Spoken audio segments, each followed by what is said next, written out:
Today on Oklahoma Gardening, I'll give you a refresher on how to properly take a soil sample. We learn about the 3-4-5 method. We revisit the quilt garden we constructed a few years ago. We break down plant diseases with a simple science segment. And finally, I'll show you a fun winter gardening project. Underwriting assistance for our program is provided by the Oklahoma Department of Agriculture, Food, and Forestry, helping to keep Oklahoma green and growing. Oklahoma Gardening is also a proud partner with Shape Your Future, a program of the Tobacco Settlement Endowment Trust. Shape Your Future provides resources for Oklahomans to make the healthy choice the easy choice. Oklahoma Gardening's 50th anniversary. I love sharing with you guys the cool things that plants can do. People in Oklahoma love their gardens. I feel like this is the people's show. We all know we're working towards the common goal, and that's to produce the best quality television and information for our audience. Over the years, I've met with a lot of gardeners, and I find that gardeners tend to fall into two different categories. There's the plant collectors and your garden designers. Now, if you're like me and maybe a plant collector, or some might call me a plant hoarder, you go to the nursery and you see a unique and interesting plant and you have to have it. You might not even have the right environmental conditions in your yard, and you might not even have more space for another plant, but you go ahead and buy it because you have to get it. Now, you also have gardeners that really respect the design aspect of their landscape, and they will maybe have a purple and yellow perennial garden, and they go to a nursery and they have a little bit more willpower than I do. Say they see a white flower and it looks great and is interesting, but they know that they shouldn't buy it because it doesn't fit in with their design. Now, as gardeners, we always focus on the plants. And while that's the fun and exciting thing to talk about, anytime you're building something new, you have to have a strong foundation. And in a garden, that foundation is our soil. So today, we're going to focus on how to take a soil sample. And as we go through the season, we're going to focus on even more aspects about the soil. In order to do a soil test, you're going to need a couple of things. We have here a soil probe, and you can check one of these out at your OSU County Extension office. It's a great instrument to be able to pull cores in order for us to sample our soil.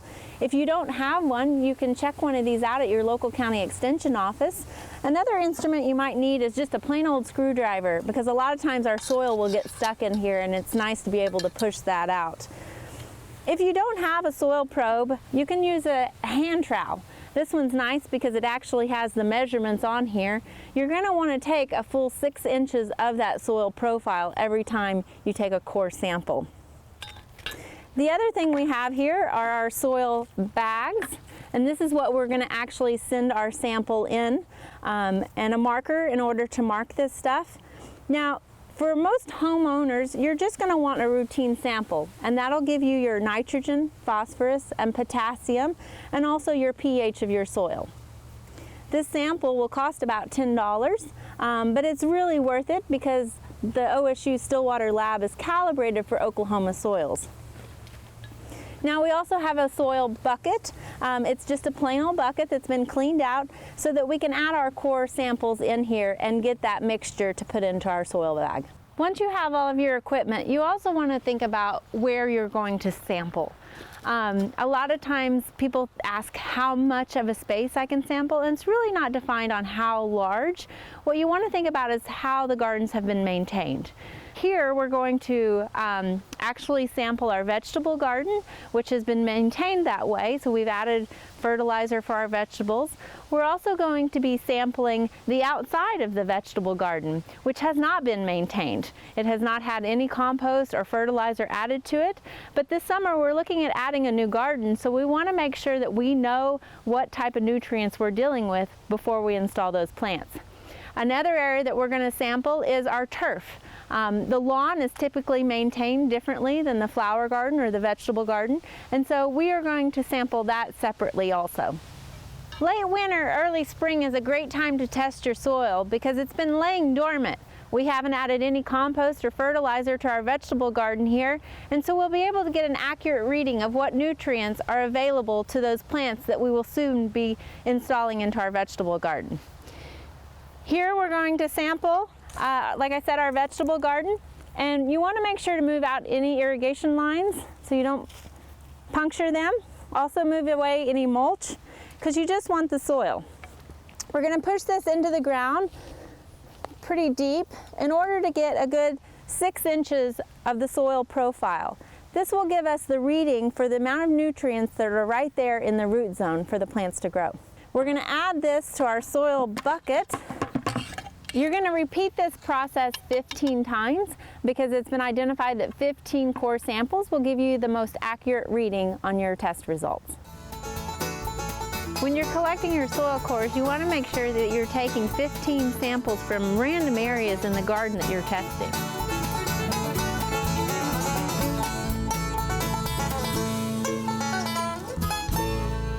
Once you have this, you want to make sure to remove any sort of debris that might have gotten in there because you're simply wanting to test the soil. We're going to mix this up and break it all up. And once this is mixed up pretty good, we're then going to fill our soil bag that we have.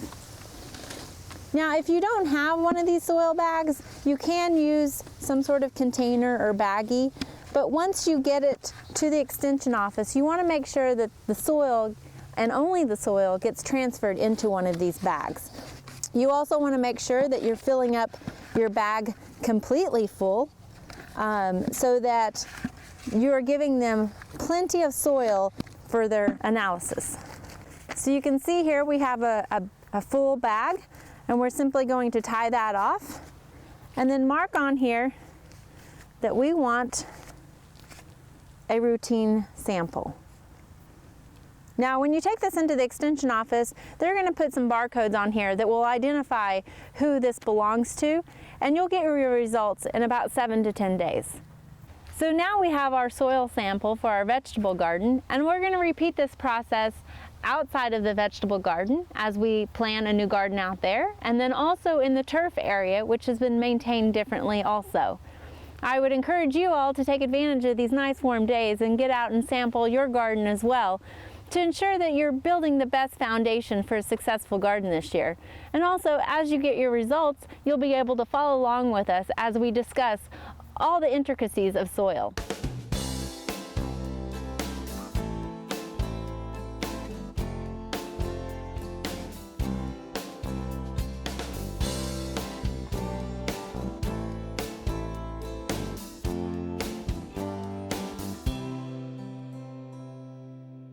I'm excited to introduce to you Casey Hentges. I've known Casey for several years now, and I've always admired the things that she's done and her personality. So I know you're going to really like her on the show as well. I think what's really contributed to the show's success over the last 50 years is just the fact that, again, we're always going to have new people interested in horticulture. We got to remember that. You know, that there's always somebody new that's trying to figure out how to grow a tomato.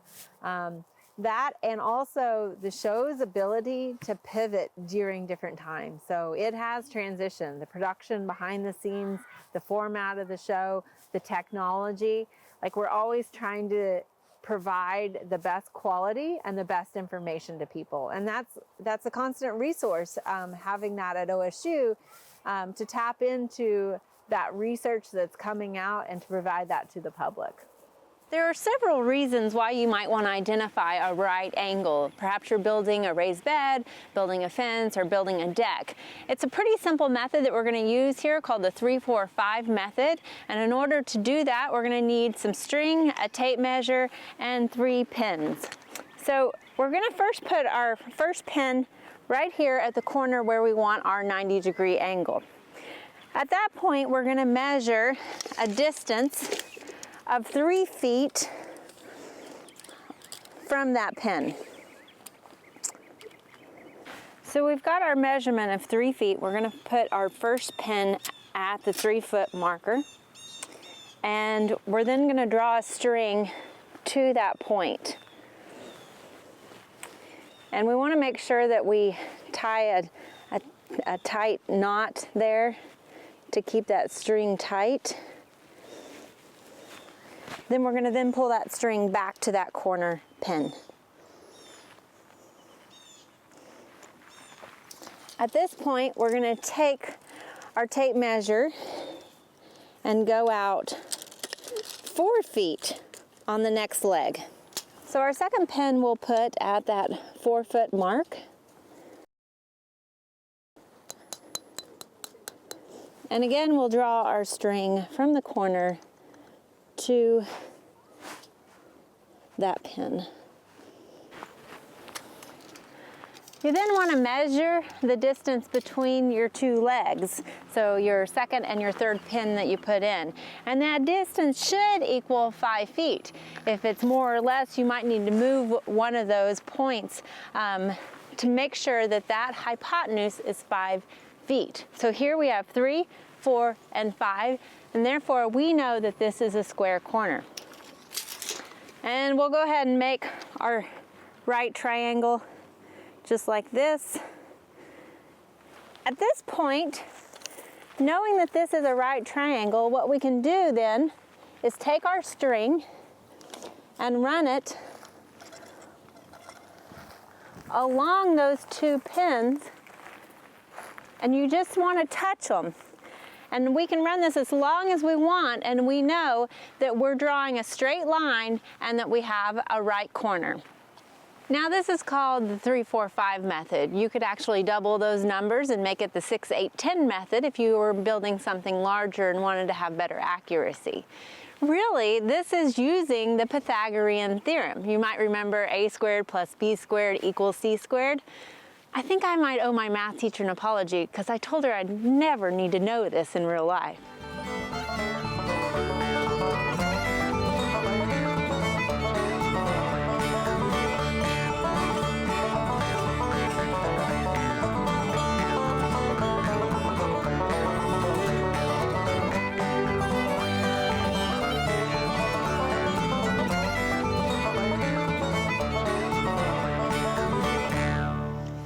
While adding a barn quilt is one way to decorate your garden shed, there's another way to add those geometric shapes into your garden, and that's by building a quilt garden as we've done here.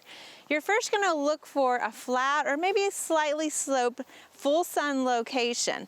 Full sun is best to take advantage of all the spectrum of annuals that you could use to add color into your quilt garden. After you've identified a location that you have space to create a quilt garden, you're going to start looking for that quilt pattern that you want to replicate. We've made our quilt block a 10 by 10 foot plot just to help make the math a little bit easier. Yes, just like quilting, there is a little bit of measuring involved, but unlike quilting, we're talking about plants here, so it's not going to be quite as precise. For this particular pattern, we actually only needed 3 different colors or 3 different types of plants to use, which allowed us to have a more simple layout because it can get pretty complicated. The other thing is if it's too complicated, and depending on the overall size of your quilt garden, it can start to look a little messy and it may just look more like an annual mixed bed than it does a quilt pattern. For our design, we used a double pinwheel quilt pattern, or also known as a turnstile. What I like best about this pattern is it's really about finding the center of your measurements and dividing it in half. We began by using the 3, 4, 5 method to create a 10 by 10 square. Using several stakes and some string, we divided that square into 4 quarters. Then we split those quarters into half by pulling our string diagonally across the square in both directions. Finally, we drew the string across the quarters again diagonally from the center stakes on each side. Now on that last diagonal line, we have to remember that we are only going to pay attention to the line that is going through every other triangle. At this point, you can see how even a simple pattern can start to look complicated, and it's a bit of a tripping hazard to try to get in there and plant with all these strings going different directions. So to make it easier, using the lines, we marked with landscape paint the pattern on the ground. Once you have the pattern marked and you're happy with the layout, it's time to remove the stakes and string and begin to plant. For our quilt, we're using 3 different annuals. Cherry Red Angelonia will be the 4 large triangles, and the other 4 triangles will be divided into half with Helen von Stein's Lamb's Ear and Bumble Blue Ageratum. For ease of planning, we want to work from the center out, so we started with the Lamb's Ear. Next, we planted the Angelonia, and then finished with the Ageratum that was easier to reach from the perimeter.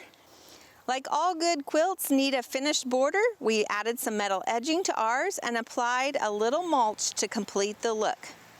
If you're looking for a fun new way to add some color into your garden, or perhaps a signature piece that combines 2 of your hobbies, try planting a quilt garden.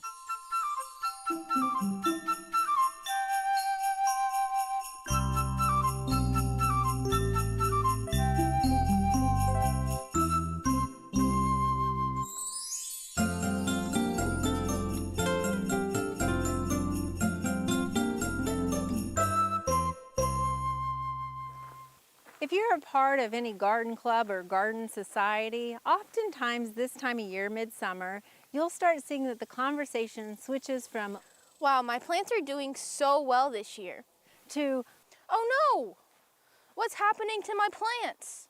a lot of times midsummer we start seeing different symptoms and signs that tell us something is happening irregular with our plants. That can include spotting, curling, cupping, irregular growth on your plants, and even, for lack of a better word, oozing.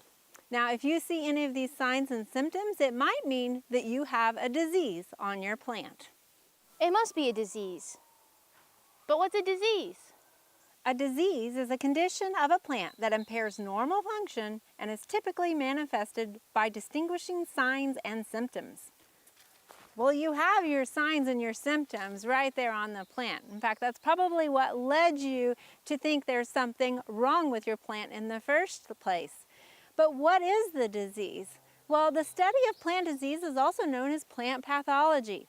Fortunately, here at OSU, we have the Plant Disease and Insect Diagnostic Lab, where plant pathologists can extract samples, look under microscopes, and use tests to determine if any pathogens are present. A pathogen? But what's a pathogen? A pathogen is a bacterium, virus, or other microorganism that can cause diseases. If a pathogen is found to be present, then we can better know how to handle the situation. When a pathogen is found, this is known to be a biotic disease. The word biotic comes from the Greek word bios, meaning life. Biotic diseases are those that arise due to living organisms, such as bacteria, fungi, viruses, and nematodes. Sometimes you might think you have a disease, but no pathogens are found. This is known as abiotic, or absence of living organisms. These are typically a result of environmental conditions such as soil, water, light, nutrients, chemical exposure, or even temperature that leads to the stress of the plant. Abiotic diseases are also known as physiological disorders. While the most assured way to identify the disease is to send a sample to the lab, there are often clues in the landscape that will tell you whether the disease is biotic or abiotic. Clue number 1. You are seeing the same symptoms on different types of plants. For instance, nutrient deficiencies will often cause the leaves of plants to turn yellow or purple. If you saw this happening on the foliage in all your various vegetable plants, this would be a clue that it is environmental, not a pathogen. Alternatively, biotic diseases that are caused by pathogens are often host-specific and will only target their preferred host. Keep in mind, however, they may like several plants from within the same plant family. For example, you might see the same problem on your squash as you do on your melons because they again are in the same plant family. But if you also see that on your corn, then it's likely an abiotic problem. This is why crop rotation is important, but that's another segment for another day. Clue number 2. Abiotic diseases or disorders can often be found in patterns or are uniform in their appearance in the landscape. This pattern or uniform appearance is due to the area of exposure to the environmental factor that's causing the symptoms. For example, frost damage on Bermuda grass can create a unique tiger stripe pattern in the fall when the frost begins to settle on the lawn. Clue number 3. Abiotic diseases are not contagious from one plant to another. In some cases, you might find that the plant will grow out of it or return to normal once the adverse environmental conditions have been removed or corrected. Clue number 4. Think about the weather. In fact, most biotic diseases are caused by fungi, and generally speaking, they like moist conditions and moderate temperatures. Now, if we've been experiencing hot, dry conditions, aka summer in Oklahoma, then the odds are that you're seeing more abiotic symptoms than biotic symptoms. And in fact, of all the labs across the country and the samples that are submitted, anywhere from 50% to 85% of those samples come back as abiotic problems, not an identified pathogen. Now, to make matters more confusing, sometimes abiotic symptoms can lead to biotic diseases, especially if you have abiotic symptoms that are affecting the leaves, the stems, or the roots. Depending on the severity, it can deteriorate the overall health of the plant, making it more of an opportunity for those pathogens to set in. This is known as a secondary biotic disease. While there are a plethora of problems that can plague your garden this time of year, understanding whether you might have an abiotic or a biotic disease on your plants can help you determine your next step.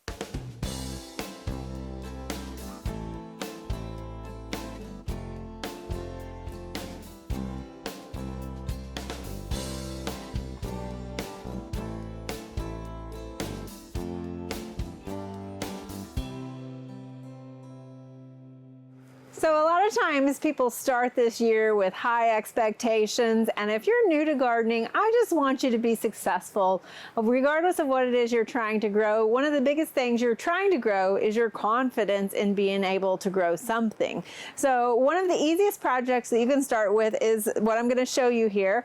And it's a fun project for kids too, if you're trying to get them involved with some greens, eating healthier, and also kind of seeing how plants grow. This is a fun little project. So it's called a salad bowl because we are literally growing salad or lettuce in a bowl. So you can buy a clay pot or a pot that already has holes in it, or if you want to be a little fancier, you can go buy a bowl that actually maybe matches your decoration or your dining room set, and then just with a diamond head drill bit actually drill holes into it. So one of the things for lettuce is something we want a lot of surface area, and we really don't need that much depth to it. So you can see this is almost like a soup bowl where it's really wide and shallow. So we're going to fill this with our potting soil. Pre-wet your potting soil because it might take a little bit to really get it moistened, and it's easier to do that before you actually put the seeds in there. So we have ours already moist, and we're just going to fill this up. Now you want to make sure that you don't fill it all the way level, because as you water it, you don't want to have to worry about it overflowing. So we're just going to kind of pat that down a little bit and smooth that out. You can see I left a little bit of a rim here on there. And then just go get a seed packet. You know, they're about $1, $1.50 at your garden center. This is just a mix, so we're going to have the kind of the red leaves and the green leaves in there. This particular bowl here, we've got spinach started in, so whatever kind of your greens of choice are, go ahead and get those started. So the thing you got to remember is lettuce seeds actually need light to germinate. Now, and that kind of makes sense because the rule of thumb with seeds and the depth to plant them at which is usually 2.5 times the diameter of the seeds. And so you can see lettuce seeds are very small. So we're not even really going to be measuring how deep. We're really going to just sprinkle those along the surface there. We're not worried too much about spacing or anything like that. And then we're just going to kind of tamp those down so that they have good contact with that soil. But we're not actually really burying them. They're going to have that light. Now again, it would be best to put a grow light over them. Make sure that they do receive some of that bright light in order to grow. Make sure you're also watering them pretty regularly. So we're just going to keep these moist as they germinate. But they're going to germinate in about 10 days. So for somebody who's new or a child, you're going to get that quick result and that quick impact. And again, you're going to be able to harvest these pretty soon, depending on whether you're going for microgreens or you want a fuller lettuce. being able to harvest these fresh, and you'll continue to get some leaves off of these as you harvest it. So it's a fun little project. Again, ours are fairly new. They have a little while to grow still, but soon we'll all be eating fresh lettuce. So enjoy this project this season.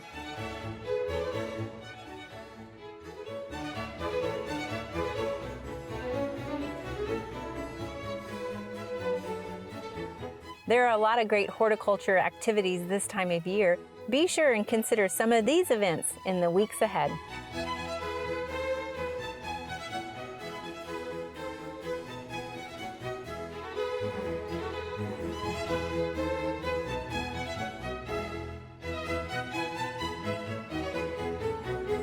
Join us next week as we continue to bring you inspiration with the best of Oklahoma gardening.